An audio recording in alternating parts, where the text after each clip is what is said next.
Pemirsa, Wali Kota Surabaya Tri Risma hari ini Senin sore hadir di Istana Kepresidenan bersama dengan Gubernur DKI Basuki Cahayapurnama. Karena semakin merebaknya isu Risma akan maju menuju DKI 1, akhirnya dirinya pun angkat bicara. Risma membantah akan maju melawan Basuki Cahayapurnama dalam kursi kepemimpinan DKI Jakarta. Munculnya poster dukungan agar Risma maju ke Pilkada DKI ternyata di luar sepengetahuan dari Tri Risma hari ini. Dirinya digadang-gadang PDI Perjuangan untuk menjadi lawan Ahok. Ternyata hanya bualan belaka. Wali Kota Surabaya itu mengatakan sejauh ini belum ada permintaan resmi dari Partai Demokrasi Indonesia Perjuangan untuk memperebutkan kursi DKI 1. Risma mengaku sempat bertemu dengan Ketua Umum PDI Perjuangan Megawati Soekarnoputri, namun Risma berjanji akan tetap menjalankan amanah rakyat Surabaya. Gimana? Semua teman-teman tahu bahwa saya juga sudah janji sama warga Surabaya.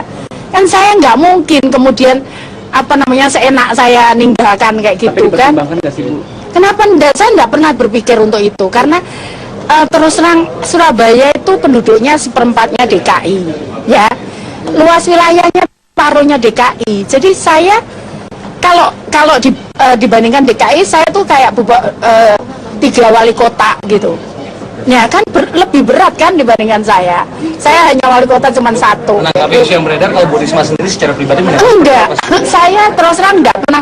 Dari dulu pun saya wali kota, termasuk yang kedua. Saya tuh yang kedua, teman-teman mungkin tidak pernah percaya. Saya enggak pernah bayangkan dan saya tidak siap-siap untuk jadi wali kota yang kedua.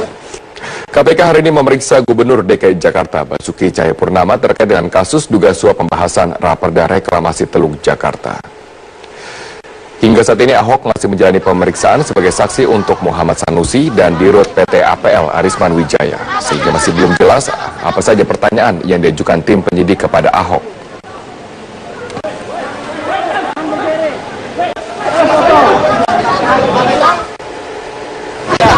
Sebelumnya saat ditemui di Balai Kota, Ahok menyatakan tidak ingin berspekulasi terkait materi pemeriksaan tim penyidik.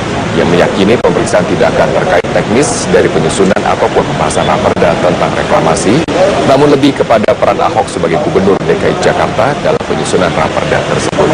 Menurut Ahok, pemeriksaan ini juga melengkapi berkas kedua tersangka dan segera melimpahkan kasus tersebut ke pengadilan.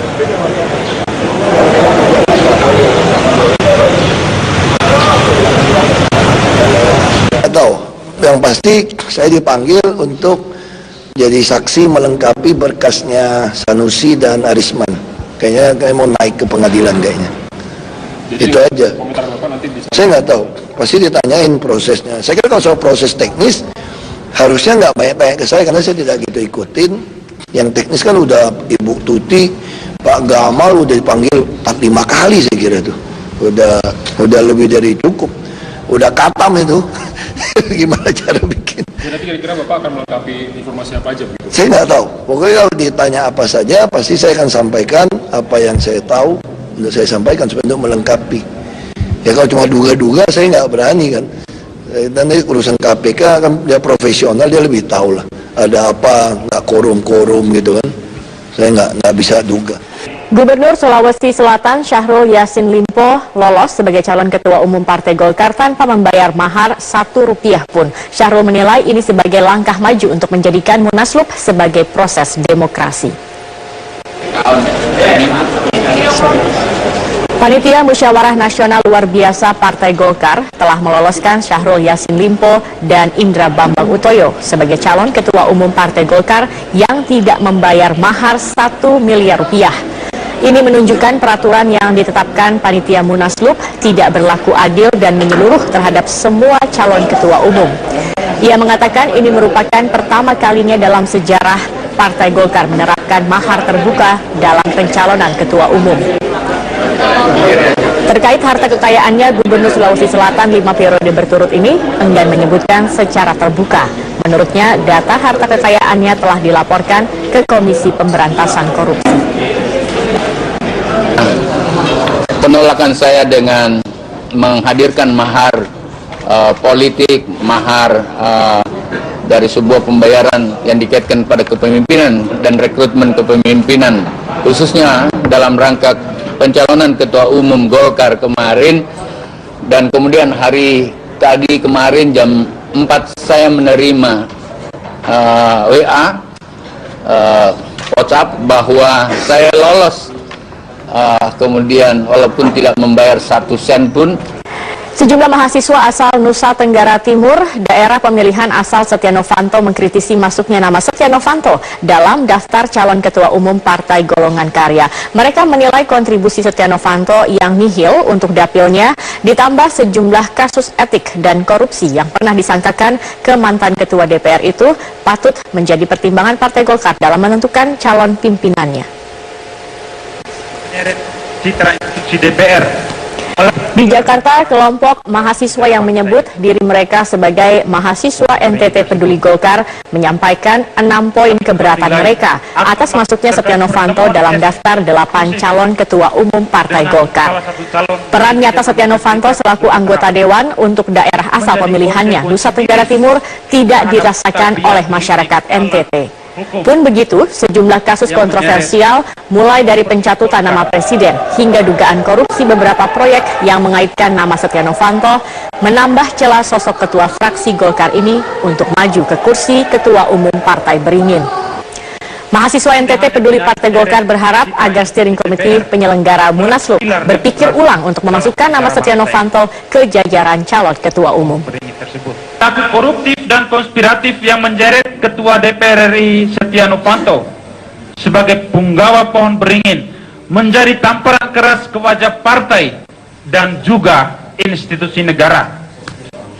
Maka, Barisan Pemuda Mahasiswa Nusa Tenggara Timur Peduli Golkar mendesak agar perilaku cacat seperti ini tidak dapat ditolerir guna pemulihan kredibilitas dan integritas Partai Golkar di mata publik. Penyidik di Treskrimum Polda Metro Jaya kembali menyerahkan berkas perkara kopi bersianida pembunuh Mirna Salihin dengan tersangka Jessica Kumala Wongso ke Kejaksaan Tinggi DKI Jakarta.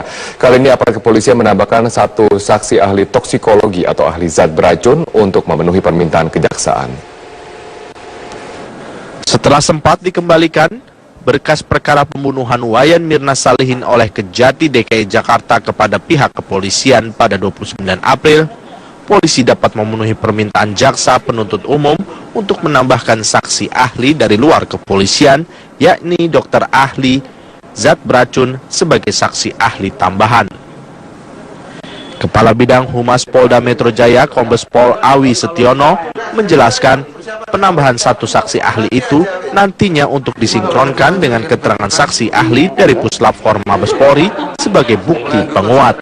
Saksi ahli yang diminta terkait toksikologi ini sebenarnya sudah ada dari Puslap Forma Mabes Polri. Namun demikian karena permintaan itu minta ahli yang netral dari luar, ya kita juga melakukan pemeriksaan dari luar. Dan kita sudah penuhi. Alasannya buat pembanding atau apa? Pada intinya untuk menguatkan saja, untuk menguatkan. Lebih lanjut, jika hingga batas akhir penahanan berkas perkara Jessica belum juga selesai, kepolisian akan membebaskan Jessica. Melihat adanya tarik ulur berkas kejahatan antara kepolisian dengan kejaksaan, menurut pengamat hukum Cudi Sitompul adalah sesuatu yang wajar.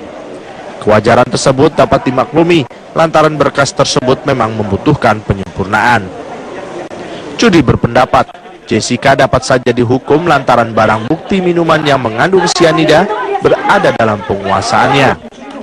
Meski tidak ada saksi, namun ada bukti petunjuk. Dengan data yang seperti saya, kalau menurut pendapat keyakinan saya, Jessica itu bisa dihukum karena barang bukti minuman yang ada beracun itu di dalam penguasaan Jessica gitu loh. Nah, kalaupun misalnya tidak ada saksi melihat dan ini, tapi itu kan ada petunjuk-petunjuk ya, dari petunjuk-petunjuk itu bahwa barang bukti itu karena di bawah penguasaan dia bertanggung jawab gitu.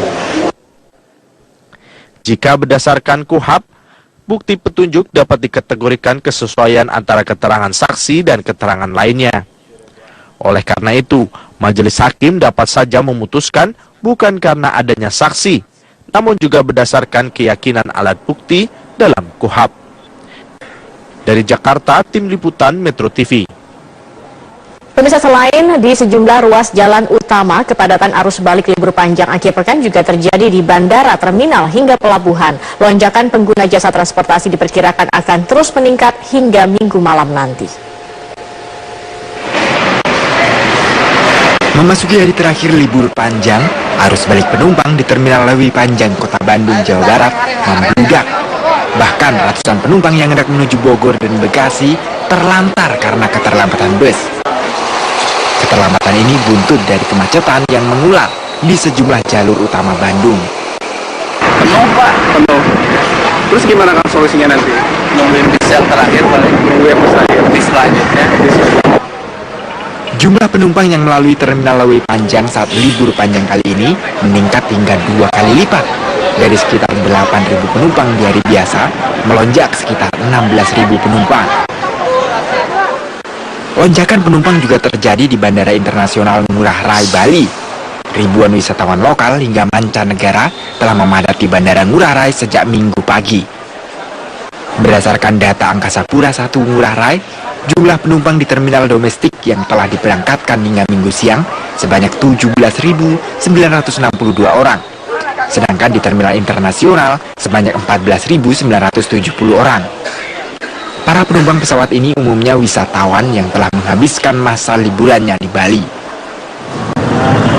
Sementara itu di Pelabuhan Bakauheni, antrean panjang kendaraan bermotor mengular di loket masuk pelabuhan. Para pengendara roda 2 ini harus mengantri selama 1 jam lebih untuk mendapatkan tiket kapal menyeberang ke Pulau Jawa. Lambannya proses pembelian tiket di loket masuk diduga menjadi pemicu antrean panjang kendaraan. Ada sedikit lambat juga. Lambat? Ya. Biasanya berapa menit? Sekarang berapa menit? Ya, kalau misalkan dalam posisi lancar mah biasanya cuma dari 1 menit lah. Diperkirakan jumlah penumpang di Pelabuhan Bakauheni masih akan terus meningkat hingga Minggu malam nanti. Tim Liputan Metro TV.